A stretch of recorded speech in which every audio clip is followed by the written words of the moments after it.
जय श्री कृष्ण। नमस्कार। श्रीमद् भगवत गीता के अध्ययन की श्रृंखला में 90वें अध्याय राज विद्या राजगुह्य योग के आज के सत्र में सभी साध्यायियों का स्वागत एवं अभिवादन। ओंकार के नाद के साथ प्रार्थना करेंगे।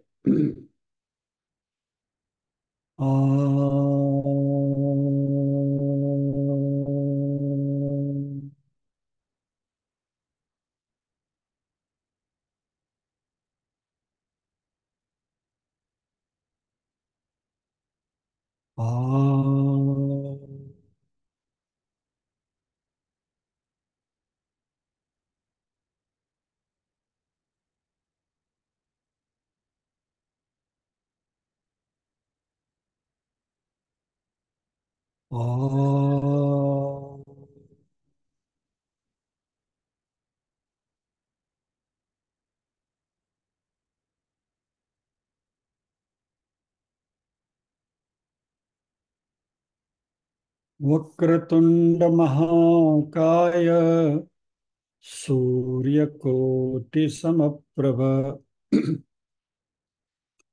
निर्विघ्नं कुरु मे देव सर्वकार्येषु सर्वदा। या कुन्देन्दु तुषारहारधवला या शुभ्रवस्त्रावृता या वीणावरदण्डमण्डितकरा या श्वेतपद्मासना या ब्रह्माच्युतशङ्कर प्रभृतिभिर्देवैः सदा वन्दिता सा मां पातु सरस्वती भगवती निःशेषजाड्यापहा। वसुदेवसुतं देवं कंसचाणूरमर्दनम् देवकी परमानन्दम् कृष्णं वन्दे जगद्गुरुम्। ॐ सहना भवतु सहनौ भुनक्तु सह वीर्यं करवावहै तेजस्विनावधीतमस्तु मा विद्विषावहै। ॐ शान्ति शान्ति शान्तिः।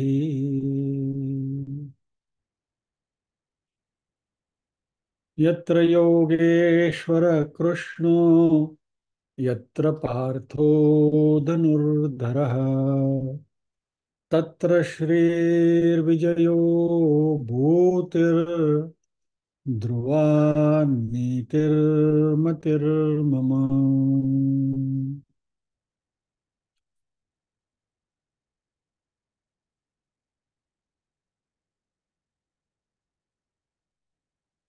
नीरूबेन से कहेंगे, पारायण करेंगे 1 से 15वें श्लोक तक।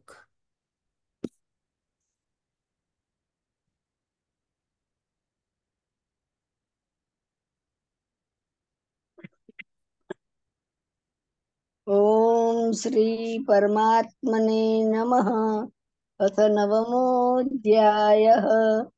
श्री भगवानुवाच इदं तु ते गुह्यतमं प्रवक्ष्याम्यनसूयवे। ज्ञानं विज्ञानसहितं यज्ञात्वा मोक्षसे शुभात्। राजविद्या राजगुह्यं पवित्रमिदमुत्तमम्। प्रत्यक्षावगमं धर्म्यं सुसुखं कर्तुमव्ययम्। अश्रद्धदानः पुरुषा धर्मस्यास्य परन्तप। अप्राप्य मां निवर्तन्ते मृत्युसंसारवर्त्मनि। मया ततमिदं सर्वं जगदव्यक्तमूर्तिना मत्स्थानि सर्वभूतानि न चाहं तेष्वस्थितः। न च मत्स्थानि भूतानि पश्य मे योगमैश्वरम्। भूतभृन्न च भूतस्थो ममात्मा भूतभावनः। यथाकाशस्थितो नित्यं वायुः सर्वत्र गो महान्।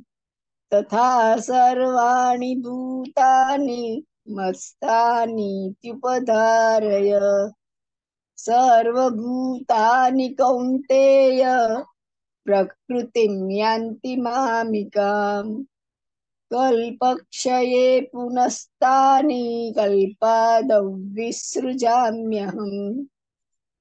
प्रकृतिं स्वामवष्टभ्य विसृजामि पुनः पुनः। भूतग्राममिमं कृत्स्नम् अवशं प्रकृतेर्वशात्। न च मां तानि कर्माणि निबध्नन्ति धनञ्जय। उदासीनवदासीनमसक्तं तेषु कर्मसु। मयाध्यक्षेण प्रकृतिः सूयते सचराचरम्। हेतुनानेन कौन्तेय जगद्विपरिवर्तते। अवजानन्ति मां मूढा मानुषीं तनुमाश्रितम्। परं भावमजानन्तो मम भूतमहेश्वरम्। मोगाशामोगकर्माणो मोगज्ञानाविचेतसः। राक्षसीमासुरीं चैव प्रकृतिं मोहिनीं श्रिताः। महात्मानस्तु मां पार्थ दैवीं प्रकृतिमाश्रिताः। भजन्त्यनन्यमनसो ज्ञात्वा भूतादिमव्ययम्। सततं कीर्तयन्तो मां यतन्तश्च दृढव्रताः। नमस्यन्तश्च मां भक्त्या नित्ययुक्ता उपासते। ज्ञानयज्ञेन चाप्यन्ये यजन्तो मामुपासते। एकत्वेन पृथक्त्वेन बहुधा विश्वतो मुखम्। जय श्री कृष्ण। जय श्री कृष्ण बहन।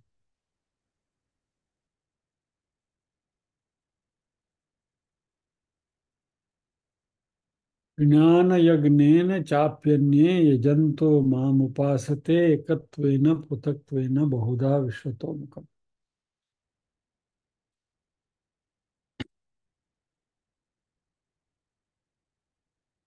एक प्रकार के उपासक जो हैं वो ज्ञान यज्ञ से भगवान की उपासना करते हैं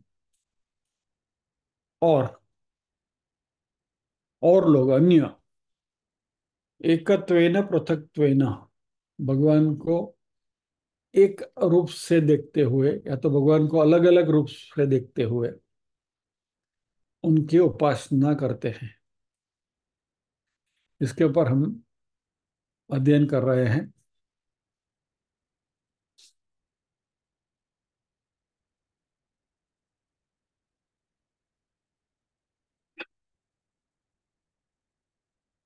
हमने तीन प्रकार के उपासक के बारे में बात करी थी।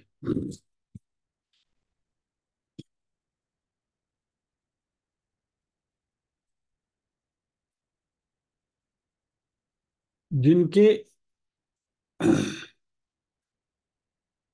चित्त शुद्धि हुई है और समाधि षटक संपत्ति वगैरह से जो विपुल प्रमाण में अपने आप को उन्होंने संयमित किया है, सद्गुण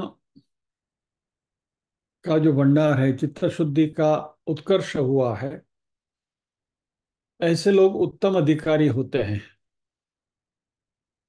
फिर एक कक्षा ऐसी है कि मध्यम अधिकारी है, और एक कक्षा ऐसी है कि जो मंद अधिकारी है परमात्मा की साधना के लिए। तो सभी साधक एक ही प्रकार से परमात्मा की साधना नहीं करते। जैसी जिसकी बुद्धि, जैसी जिसकी कक्षा, जैसी जिसके मन की अवस्था, वैसे वैसे उपासना करते हैं, एक अनेक प्रकार से। लेकिन एक ही परमात्मा की उपासना करते हैं। परमेश्वर एक ही है, अनेक नहीं। यानी एक ही परमेश्वर की अनेक प्रकार से उपासना की जाती है। उसमें उत्तम पुरुष, उत्तम प्रकार के जो लोग हैं, वो ज्ञान मार्ग से परमात्मा की उपासना करते हैं। और जिनकी बुद्धि पूर्ण शुद्ध नहीं है, जिनके मन में कुछ राग द्वेष बचे हुए हैं, थोड़ी अशुद्धि है, विकार युक्त है, वो परमेश्वर का निर्गुण निराकार स्वरूप के बारे में उनकी उपासना नहीं कर पाते हैं। इसलिए वह इस निर्गुण निराकार स्वरूप का चिंतन न करते हुए, जो ज्ञान योग में किया जाता है, ये लोग श्रद्धा और भक्ति भाव से सगुण साकार परमेश्वर की पूजा और उपासना करते हैं। और उनमें द्वैत भाव होता है कि मैं अलग हूँ, परमात्मा अलग है। मैं उपासक हूँ, परमात्मा जो है वो मेरे उपास्य देवता हैं। और फिर वह अनेक प्रकार के इष्ट स्वरूप से उनकी उपासना करते हैं। अलग अलग हमारे इष्ट देव का जो स्वरूप की हम कल्पना करते हैं उससे। और कुछ मंद अधिकारी जो हैं, वह ये पूरे विश्व को परमेश्वर का सगुण साकार रूप मानते हैं, और संपूर्ण विश्व में परमेश्वर को देखने की कोशिश करते हैं, और इस तरीके से उपासना करते हैं। ये बात हमने चर्चा करी थी।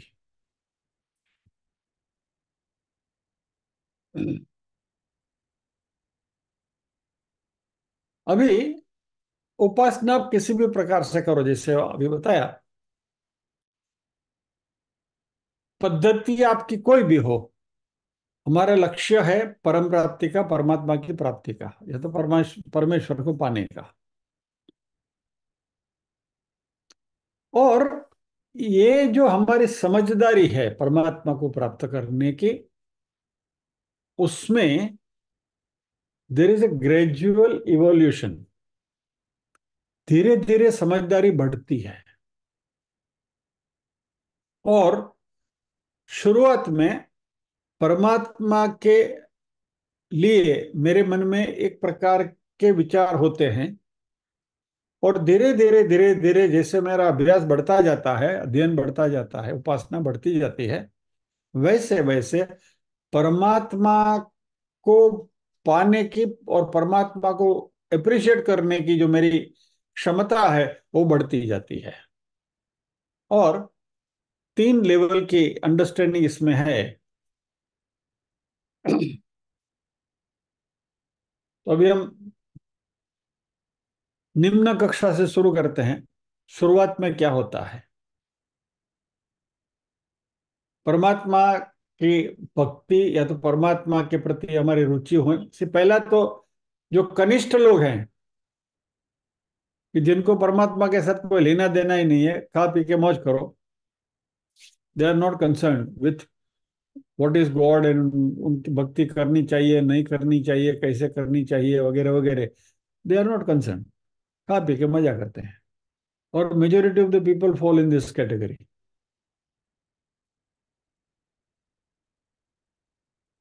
लिटरली આપણે कहें ना कि हम वही करता है। सुबह से उठ के निकलते हैं, काम धंधा करते हैं, जो भी कुछ कमाई करनी है कमाई करके आते हैं, रात को घर आते हैं, खा पी के सो जाते हैं। वीकेंड में पार्टीज करना, मस्ती करना, सैटरडे संडे वीकेंड है, धींगा मस्ती करो, मौज करो, वापस मंडे से लग जाओ। कोल्लू के बेल की तरह जिंदगी कट जाती है। वो तो बिल्कुल उस कक्षा के लोगों की हम यहाँ चर्चा भी नहीं करते हैं। यहाँ ऐसे लोगों की बात हो रही है कि जो परमात्मा में कुछ तो अभिरुचि रखते हैं। तो उसमें शुरुआत के स्टेज में हम ये समझते हैं कि परमात्मा एक ऐसी शक्ति है जिन्होंने इस जगत का सर्जन किया, जगत का पालन करते हैं वगैरह। GOD, जनरेटर, ऑपरेटर, डिस्ट्रॉयर, बराबर, गॉड। तो इस तरीके से हमारे मन में गॉड की, भगवान की छवि होती है। और शास्त्रों की भाषा में यदि कहें तो परमात्मा को हम इस जगत के निमित्त कारण के रूप में देखते हैं। निमित्त कारण यानी क्या? बनाने वाला, सर्जक। जैसे कोई कारपेंटर है, वो फर्नीचर बनाता है, या तो कोई जुलाहा है तो कपड़े बनाता है, क्या, या तो कोई सुनार है तो अलंकार, ज्वेलरी बनाता है, ज्वेलर बनाता है। वैसे भगवान भी इस सृष्टि का सृजन करते हैं, ऐसा माना जाता है। तो हमने भगवान को एक कारपेंटर, या तो एक कड़िया, या तो एक जुलाहा, या तो एक सुनार के रूप में हमने देखना शुरू किया कि जो इस सृष्टि का सृजन करते रहता है। और क्योंकि भगवान है तो वह सर्वज्ञ है, सर्वशक्तिमान है।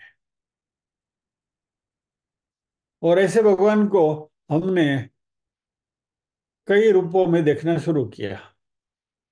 फिर वो चतुर्मुख ब्रह्मा है, या तो पंचमुखी हनुमान है, या तो षण्मुख कार्तिक हैं, वगैरह वगैरह। दशमुखी रावण को भगवान नहीं मानते हैं। सो मुख की कक्षा में मोर नंबर ऑफ मुख, यानी मोर भगवान हुड, ऐसा मत समझना। बट लेकिन अलग अलग तरीके से है। और क्योंकि उनके ज्यादा मुख है इसलिए वह सर्वज्ञ है ऐसा भी मानते हैं, ओमनिसियंट है ऐसा भी मानते हैं। ब्रह्मा जी ने वेदों का निर्माण किया, तो ओमनिसियंस के बारे में हम देखते हैं। और हम ऐसे परमात्मा को किसी एक जगह पर निवास करते हैं, ऐसा, ऐसी भी कल्पना करते हैं।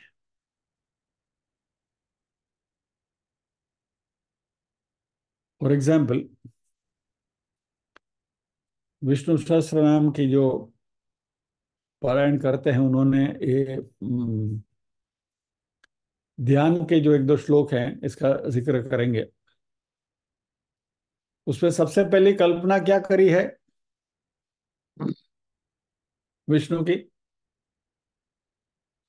क्षीरोदन्वत् प्रदेशे शुचिमणि विलसत् सैकतैर्मौक्तिका नाम माला क्लुप्तासनस्तस्फटिकमणिनिभैर्मौक्तिकैर्मण्डिताङ्गः शुभ्रैरभ्रैरदभ्रैरुपरिविरचितैर्मुक्तपीयूषवर्षैः आनन्देन पुनीयादरिनलिनगदा शंखपाणिर्मुकुंद।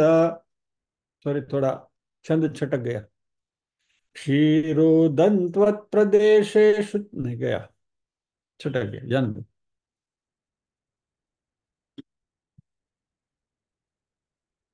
अर्थ इसका, श्लोक का क्या है? हमने विष्णु की कल्पना कैसे करी? भक्तों को मोक्ष प्रदान करने वाले उन शेषशायी विष्णु को नमन कर उन्हें हमें पवित्र करने हेतु प्रार्थना करते हैं। जो क्षीर सागर में, जहाँ चमकते हुए मणियों के मध्य मोतियों की माला से सुशोभित सिंहासन पर आरूढ़ है, जो श्वेत मेघ रूपी छत्र से आच्छादित है, और वे मेघ ऐसे अमृत रूपी ओस के बूंद का वर्षाव करते हैं जैसे पुष्प की पंखुड़ियां हो, उन्हें नमन है, जिनका शरीर हीरे मोतियों से सुशोभित है और जिन्होंने शंख और गदा धारण किया हुआ है, ऐसे विष्णु की हम कल्पना करते हैं। यानी हमारी परमात्मा को देखने की जो प्रथम कक्षा है वो ये है कि उन्हें हमें किसी स्थान पर विराजमान ऐसे स्वरूप में सोचते हैं, और वहाँ उस स्थान में वो जैसे रहते हैं, वहाँ उनका स्वरूप कैसा है, वो स्वरूप के बारे में भी हम चर्चा करते हैं। तो फॉर एग्जाम्पल विष्णु है तो ये वैकुंठ में है,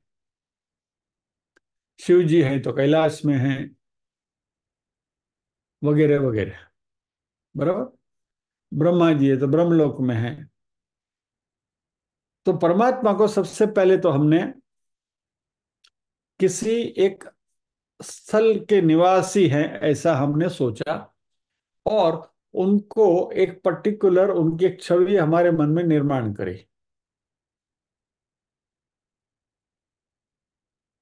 अभी उपासना में हम धीरे धीरे मेच्योर होते जा रहे हैं, आगे बढ़ रहे हैं। तो जैसे हमारी श्रद्धा बढ़ती जाती है और इस परमात्मा के स्वरूप में के बारे में और भी जानने की हमारी कुतूहलता, इंतजारी जब भी बढ़ती है, तब शास्त्र हमें प्राइमरी में से मिडिल स्कूल में ले जाता है।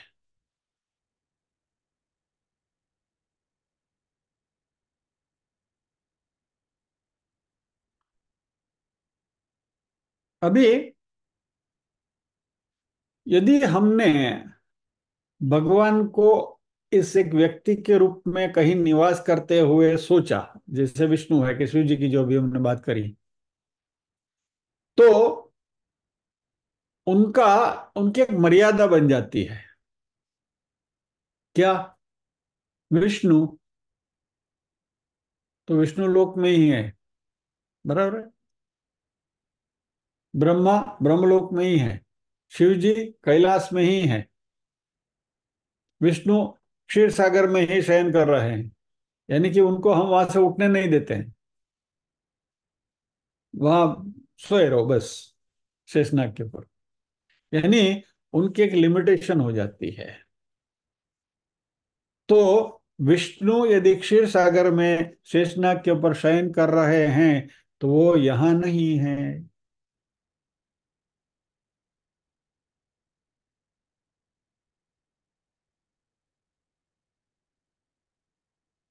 तो शास्त्र हमें आगे की कक्षा में ले जाते हैं, ये प्राइमरी कक्षा से मिडिल स्कूल में ले जाता है, और फिर हमें कहता है हाई स्कूल में कि भगवान इस सृष्टि के सृजनहार ही नहीं है। And he is not like a carpenter और ए गोल्डस्मिथ और दर्जी की जैसा कपड़ा सीने वाला है, या तो कारपेंटर के जैसा फर्नीचर बनाने वाला है।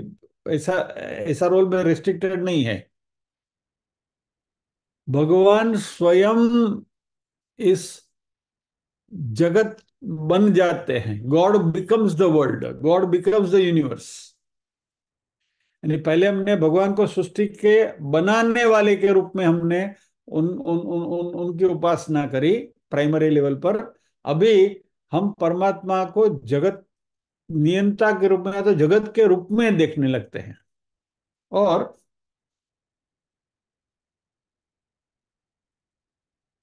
भगवान कहाँ है? भगवान इस पूरी सृष्टि में दिखाई दे रहे हैं। और कैसे दिखाई दे रहे हैं उसके बारे में हमारे उपनिषद कहते हैं। आई जस्ट आपको तैत्तरीय उपनिषद के एक मंत्र के बारे में अवगत करा। माल आपको मालूम ही होगा, ये मंत्र बहुत प्रसिद्ध है, फिर भी। सो कामयत बहुश्याम प्रजाये येति सह तपोतप्यत। थोड़ा बड़ा करता हूँ फॉन्ट।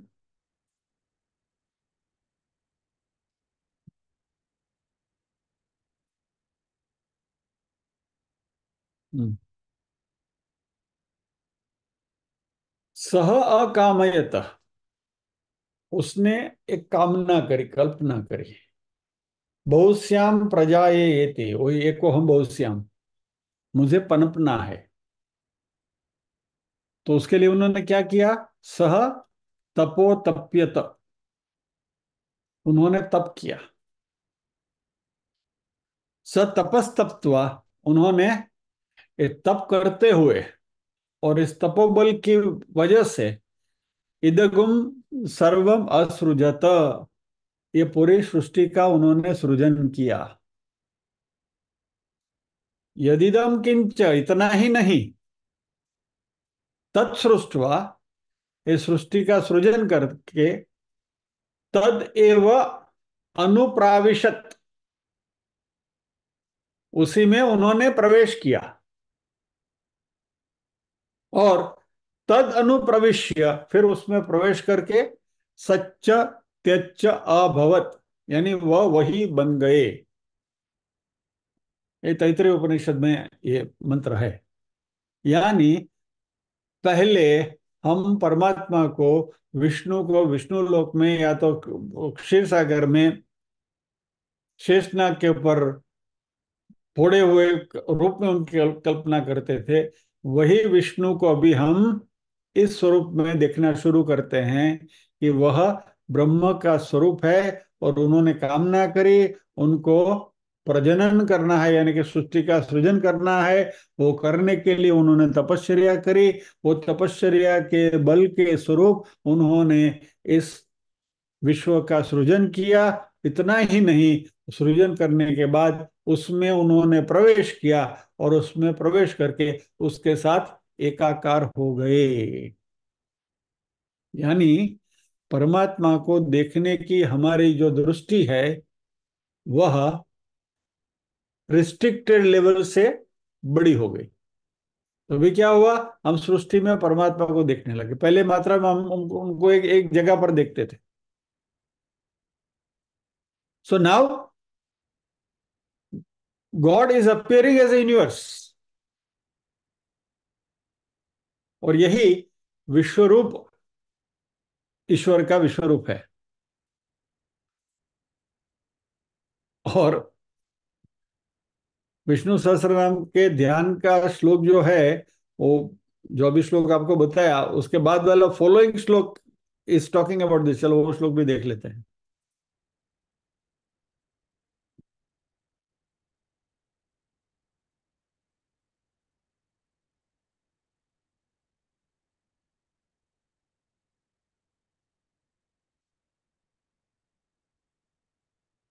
भूपादौ यस्य नाभिर्व्यद सुरनिलश्चन्द्रसूर्यौ च नेत्रे कर्णावासा शिरोद्योर्मुखमपि दहनो यस्य वास्तेयमब्धिः अन्तस्थं यस्य विश्वं सुरनरखगो भोगि गन्धर्वदैत्यैः चित्रं रं रम्यते तन्त्रिभुवनवपुषं विष्णुमीशं नमामि।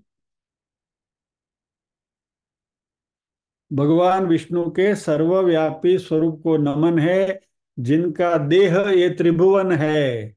ये ब्रह्मांड जो है उनका देह है।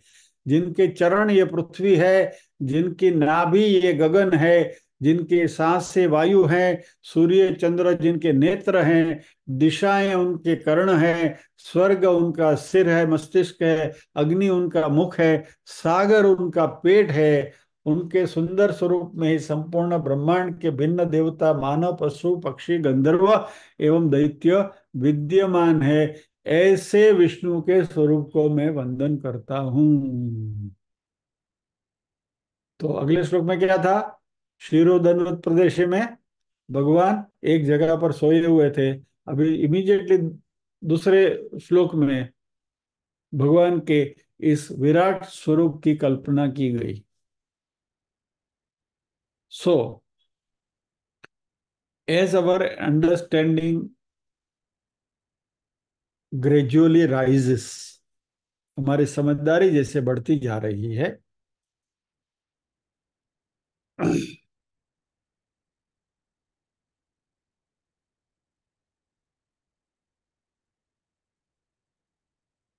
तो पहले जब भी हमको प्रश्न पूछा गया होता पहली कक्षा में, तो हम कहते कि भाई भगवान क्षीर सागर में विद्यमान है। तो somebody asks you, where is God? We will say कि भगवान इज इन क्षीर सागर। अब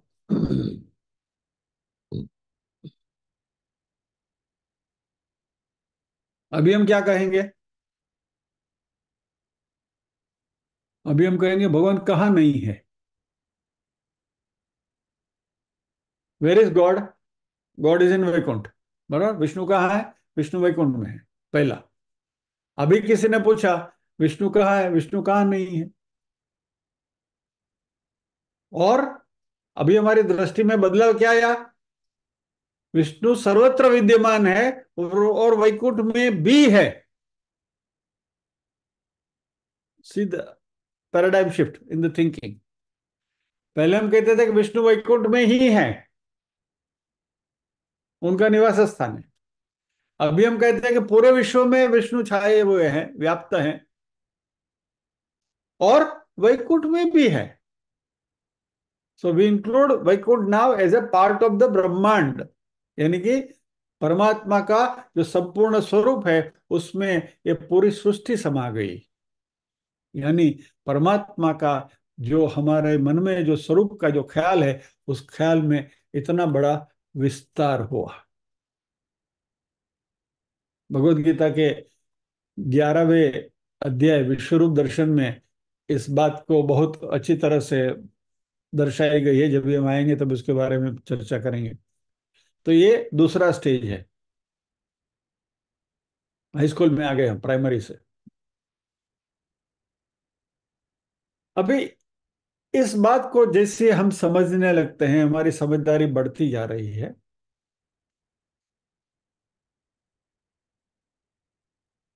और फिर हम कहेंगे कि पूरा ब्रह्मांड है, जो पूरा विश्व है। अभी इस बात को जरा ध्यान से समझने की कोशिश करिए, मजेदार बात है ये, एंड इंटेलेक्चुअली अपीलिंग बात है ये। तो पहले हमने भगवान को एक जगह पर कन्फाइन किया, अभी हमने भगवान को पूरे विश्व में देखने की शुरुआत करी। और तैत्तरीय उपनिषद में जो कहा कि परमात्मा ने सृष्टि का सृजन किया, उसमें उन्होंने प्रवेश किया और वह सृष्टिमय बन गए। यानी कि सृष्टि में जो कुछ है वो परमात्मा ही है। हम कहते हैं ना, कण कण में भगवान है। So anything that is existent in this world, in this universe, is भगवान, परमात्मा। ठीक है, हमारी समझदारी वहां तक तो आ गई। तो भगवान ने हमें इस विशाल स्वरूप में देखना शुरू कर दिया, हमारी दृष्टि बड़ी हो गई। अभी हमारा दिमाग थोड़ा इंटेलेक्चुअल है ना, वी आर ऑल इंटेलेक्चुअल्स। तो हम सोचेंगे भगवान तो भगवान है, बराबर। और यदि सृष्टि में सब कुछ भगवान है, तो ये मल मूत्र गंदगी, क्रिमिनल्स, लुटेरे, बलात्कारी, बराबर, ये सब भी भगवान ही होने चाहिए ना। और भगवान तो प्योर है, सात्विक है। तो इनमें सब नेगेटिव गुण कैसे आ गए? यानी जो नेगेटिव चीज है भगवान कैसे हो गई? तो हमारे स्वभाव में भी काम क्रोध वगैरह सब कुछ है ना। तो अभी हम कहेंगे कि विश्व में जो जो भी कुछ है भगवान ही है, तो ये सब भगवान का स्वरूप कैसे हो सकता है? तो डाउट आएगा। क्योंकि यदि हमने भगवान को मात्र सात्विक रूप से में ही देखना शुरू किया, तो फिर भगवान विश्वव्यापी है, वो कल्पना में कहीं तो खामी आएगी। तो if he is everything then he is everything, बराबर, सब कुछ है वो। नेगेटिविटी भी वो वही है। और हम कहते हैं कि भगवान में तो खाली पॉजिटिविटी ही होने चाहिए, तो फिर हम भगवान को वापस सीमित कर रहे हैं, we are trying to limit him. और परमात्मा तो व्याप्त है, लिमिटलेस है, बराबर, इनफाइनाइट है। तो उनमें ये नेगेटिविटी भी होनी चाहिए, या तो जहां भी नेगेटिविटी है वहां भगवान होने चाहिए। 11वें अध्याय में कहा है भगवान के, जुए में मैं ये हूं, जुआ भी मैं हूं, ऐसा बोला है भगवान ने 11वें अध्याय में। क्या? अभी यहाँ जब भी हम सोचते हैं तो नेगेटिव एट्रीब्यूट्स भगवान की जब भी सोचते हैं, तभी हमारे मन में थोड़ा पाल्पेशन बढ़ जाता है। अभी इसका भी शास्त्र ने जवाब तो देना पड़ेगा, क्योंकि शास्त्र गुणगान गाता है सात्विकता का, और ये तो तामसी चीजें भी इसमें आ गई। तो एक एक और से आप कहते हो कि तुम्हें सात्विक बनना चाहिए, और तामसिक में भी परमात्मा है, तो फिर ये सब नाटक क्या है? तो शास्त्रों को उसका जवाब तो देना पड़ेगा। और इसके लिए शास्त्र के पास एक बहुत अच्छा उत्तर है।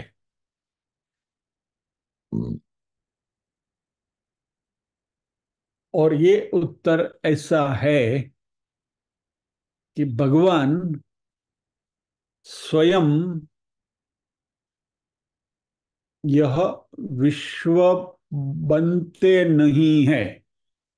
यानी तैत्रीय उपनिषद का जो मंत्र हमने देखा, इसलिए कल ही बात हुई थी ना हमारी, कि शास्त्रों का यदि आधा अधूरा अध्ययन करेंगे तो इट इज डेंजरस।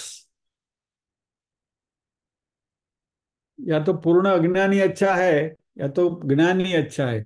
ये आधा अधूरा ज्ञान है, नारदो घटो घोषमोपैति नूनम, ये गड़बड़ करता है। इसलिए आधा अधूरा ज्ञान जो है वह ज्यादा खतरनाक है। और इसलिए अभी हमें शास्त्र इसका उत्तर देता है कि भगवान स्वयं विश्व बनते नहीं हैं। भगवान ये विश्व के रूप में दिखाई देते हैं। तो ये जगत में, ब्रह्मांड में जो भी कुछ दिखाई देता है, वह परमात्मा ने अपनी माया से, माया शक्ति से बनाया है। और इसलिए जो असली परमात्मा है वह इन सब से, यानी पॉजिटिविटी से और नेगेटिविटी से, सभी से अलग, अलिप्त है।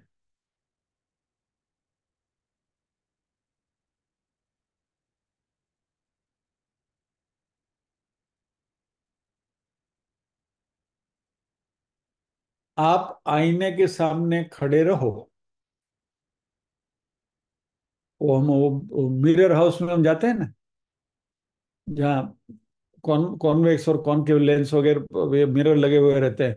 तो एक में बहुत मोटे दिखते हैं, एक में बहुत पतले दिखते हैं, इसमें कुछ में थोड़ा फेस बड़ा दिखता है, और शरीर जो है ऐसा दिखता है, वगैरह अलग अलग रूप हमारे दिखते हैं ना वहाँ मिरर में देखते हैं। तो ये सब हमें दिखाई देता है, तो बोला ये आप हैं? नहीं, ये मैं नहीं हूं। यानी हालांकि आपके प्रतिबिंब सभी आईनों में अलग अलग दिखाई देता है, लेकिन आप वो नहीं है।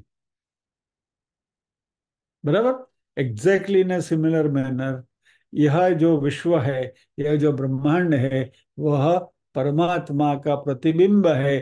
परमात्मा स्वयं नहीं है। Real God is like you in the mirror house.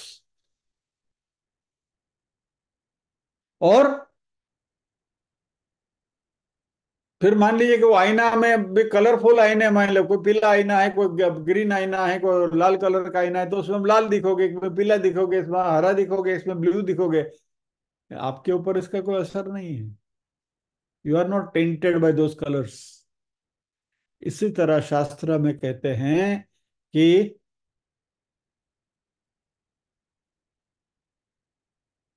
अलग अलग रूप में ईश्वर हमें दिखाई देते हैं इस विश्व में, लेकिन उस ईश्वर, या तो ब्रह्म, उसका अपना कोई स्वरूप नहीं है, वो अरूप है। और वही निराकार, वही निर्गुण। तो तीन लेवल पर हम भगवान को देख रहे हैं। पहला क्या? एक रूप, बराबर। क्षीर सागर में विष्णु शयन कर रहे हैं। फिर वो एक स्वरूप में से विविध स्वरूप पूरे ब्रह्मांड में दिखाई दे रहे हैं। और फिर बाद में फाइनली निर्गुण निराकार ब्रह्म तक हम पहुंच जाते हैं। और कृष्ण कहते हैं कि सभी को भक्ति के ये सारे लेवल से गुजरना पड़ता है। You to go through all these levels of bhakti. यानी निर्गुण निराकार स्वरूप की झांकी या तो उसकी भक्ति करना अभी हमें मुश्किल लग रहा है, क्योंकि we can not think of that. तो इसलिए, क्योंकि ये निर्गुण निराकार है, तो अरूप ईश्वर जिसका कोई स्वरूप ही नहीं है, जिसके कोई गुण नहीं है, ऐसे ईश्वर की हम कल्पना नहीं कर सकते हैं। तो डजेंट मैटर, अनेक रूप के जो ईश्वर है उसकी भक्ति करो। नहीं नहीं, वो भी हमें एक्सेप्टेबल नहीं है। कोई नहीं, कोई कोई एक पर्टिकुलर रूप को पकड़ के बैठो। यानी अन्यमाम एकत्वेन उपासते। यानी कोई कोई लोग क्या करते हैं, मेरा एक स्वरूप पकड़ के उपासना करते हैं। तो मुझे राम के रूप में देखते हैं, मुझे कृष्ण के रूप में देखते हैं, मुझे शिव जी के रूप में देखते हैं, मुझे ये रूप में देखते हैं, हनुमान के रूप में देखते हैं, कार्तिक के रूप में किसी एक रूप में एकत्वेन उपासते। यानी किसी एक स्वरूप की कल्पना करते हुए भगवान की उपासना करते हैं। एकत्वेन, बराबर।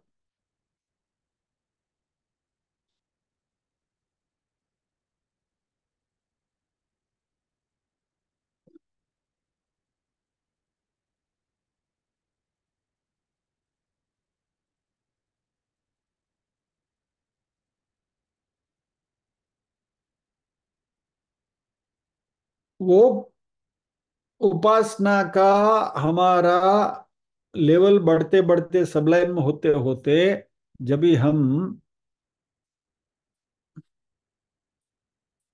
इस लेवल तक पहुंचते हैं, तो निर्गुण निराकार, यानी कि कठोपनिषद में एक मंत्र है कि जो शब्द रहित, स्पर्श रहित, रूप रहित और गंध रहित है, और जो अविनाशी, नित्य, अनादि, अनंत महत्व से श्रेष्ठ, सर्वथा सत्य तत्व है, उसे जानकर मृत्यु के मुख से छूट जाता है। कठोपनिषद में how to overcome the death, इसकी उसका ज्ञान यमराजा नचिकेता को दे रहे हैं। इसलिए यहाँ कठोपनिषद में ये बात करी है कि परमात्मा के उस निर्गुण निराकार स्वरूप की यदि तुम्हें झांकी हो गई, जानकारी हो गई, तो तुम मृत्यु के मुख से बच जाओगे, यानी कि तुम्हारी मुक्ति हो जाएगी। You will not have rebirth.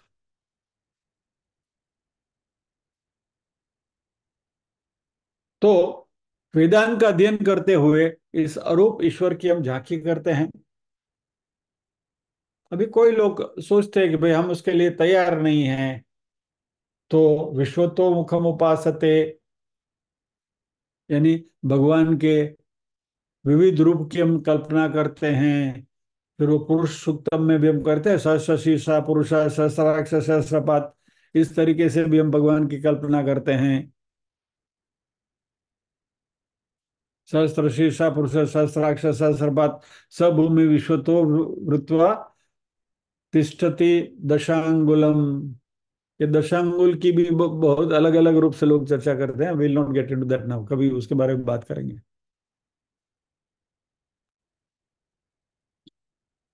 कहने का तात्पर्य यह है कि एकत्वेन, पृथक्त्वेन, अलग अलग रूप से, अलग अलग उपासक अलग अलग प्रकार से एक ही परमात्मा की उपासना करते हैं।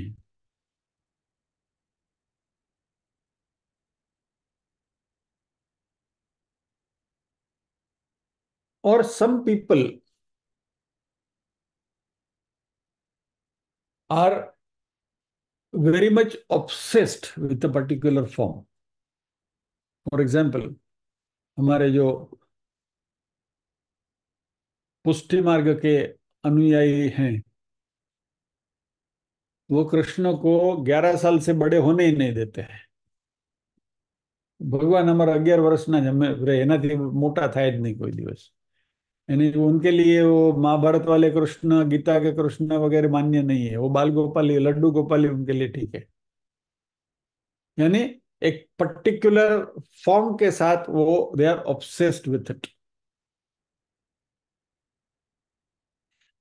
अभी ये उनकी उपासना करने की पद्धति, उनकी श्रद्धा है, उनको नमन करते हैं। कहने का तात्पर्य क्या है कि अलग अलग लोगों को अलग अलग तरीके से भगवान का वो स्वरूप भाता है।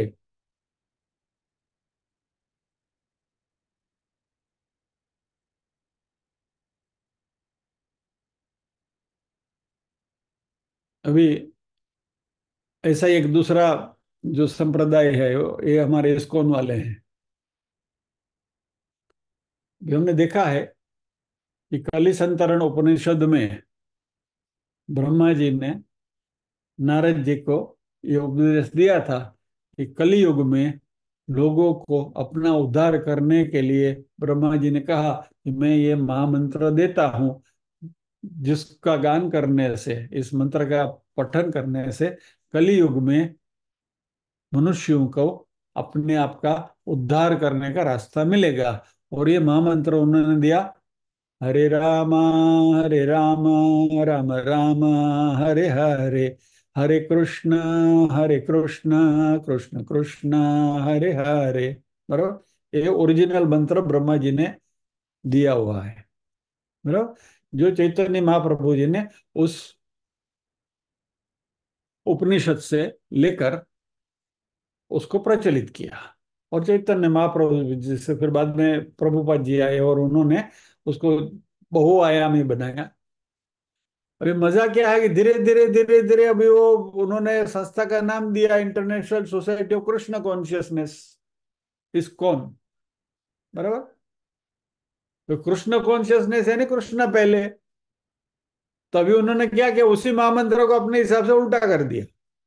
तभी इस्कॉन वाले हरे राम राम राम हरे हरे, हरे कृष्ण हरे कृष्ण कृष्ण हरे हरे नहीं बोलते हैं, जो ब्रह्मा जी ने ओरिजिनली दिया था नारद जी को।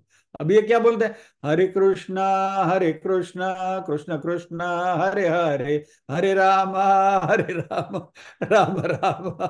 अभी राम और कृष्ण वही विष्णु के अवतार हैं, लेकिन हमारा अपने इष्ट स्वरूप के साथ का ऑब्सेशन इतना बढ़ जाता है, इसको हम इतनी अहमियत देने लगते हैं कि जो ओरिजिनल बात है उसमें भी हम विकृति लाना शुरू कर देते हैं।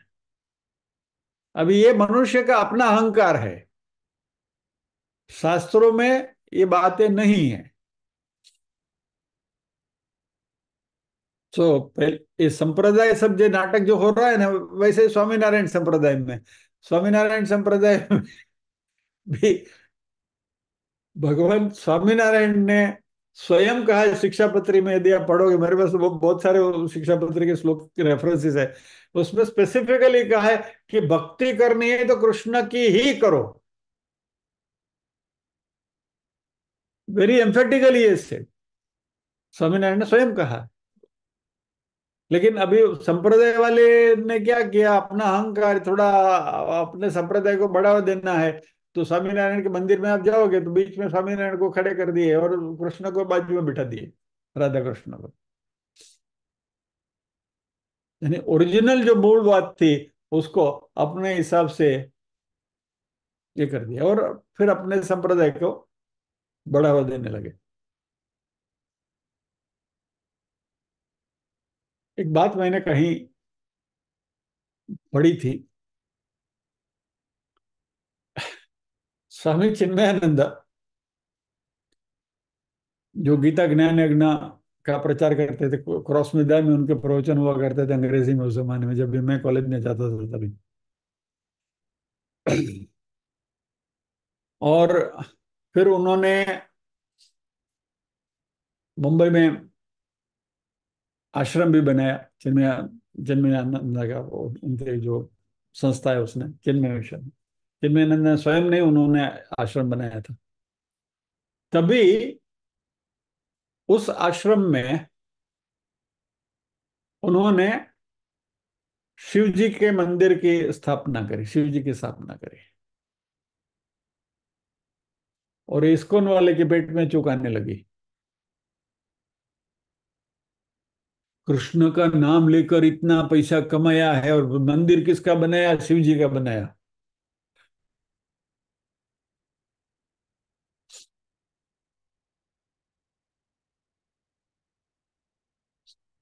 कृष्ण इनको सजा देंगे,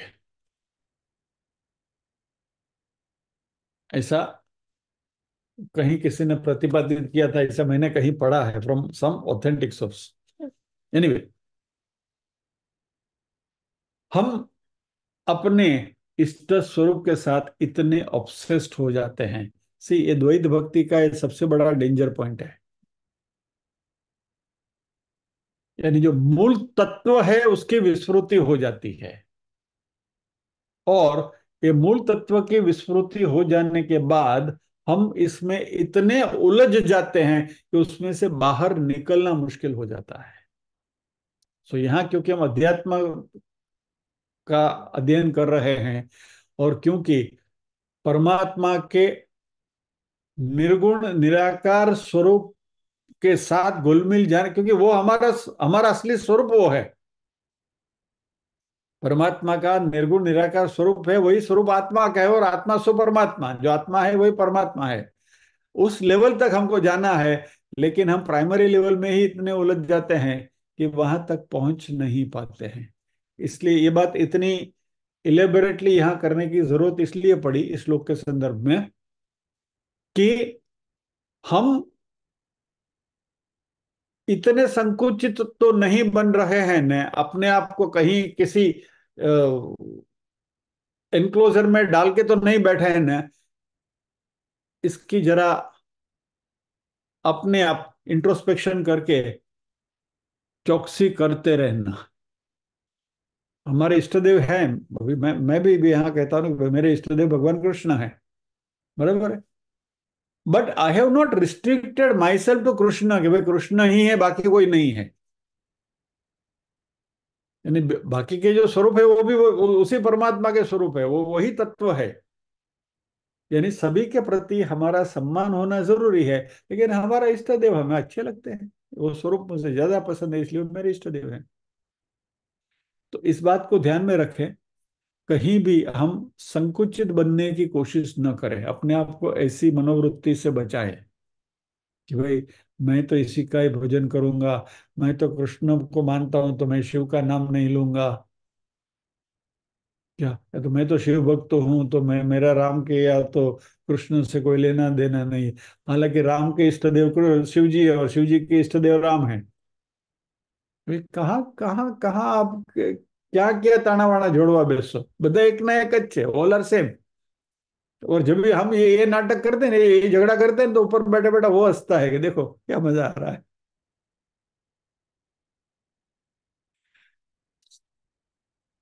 यू नो,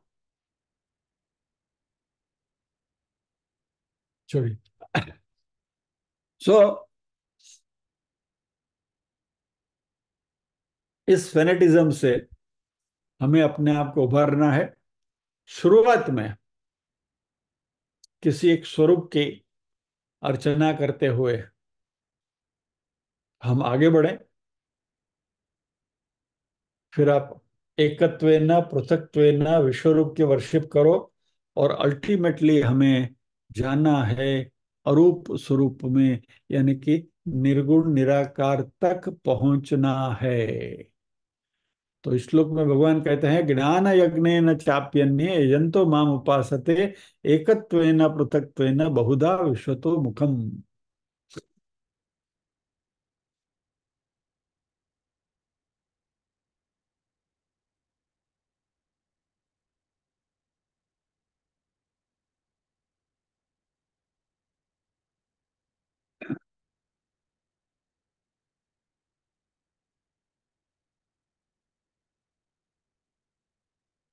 अभी ये सारी उपासनाएं जो हैं वो अलग अलग प्रकार की हैं, जो हमने अभी भी चर्चा करी।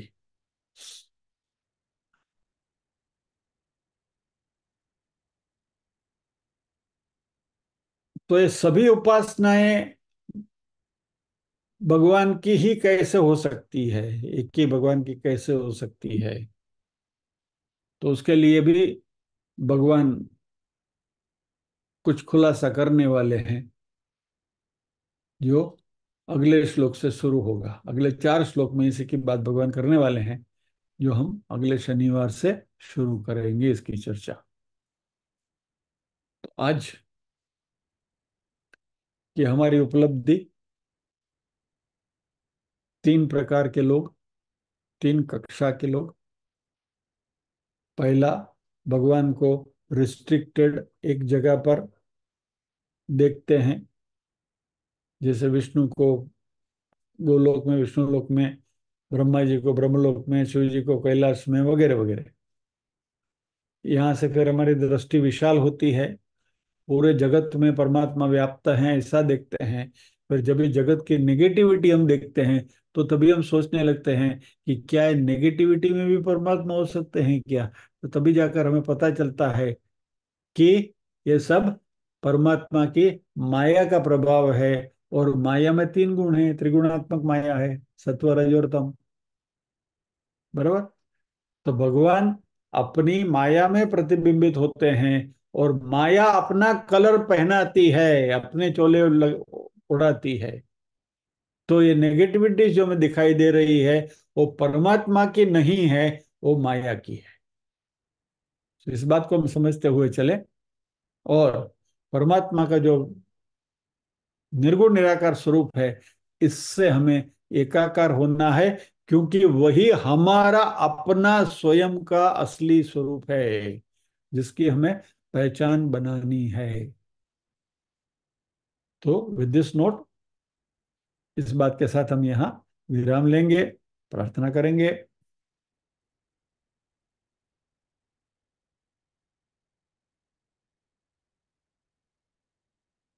ओम असतो मा सद्गमय, तमसो मा ज्योतिर्गमय, मृत्योर्मा अमृतंगमय।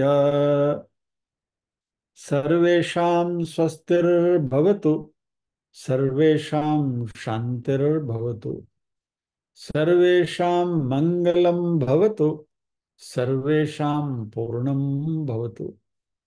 लोका समस्ताः सुखिनो भवन्तु, लोका समस्ताः सुखिनो भवन्तु। नाहं कर्ता हरिः कर्ता, हरिः कर्ता हि केवलम्। ओम शांति शांति शांति। सभी के हृदय कोण में विराजमान परम कृपालु परमात्मा को वंदन करते हुए आज के सत्र को विराम देते हैं। अगले शनिवार फिर मिलेंगे अगले श्लोक के साथ। जय श्री कृष्ण।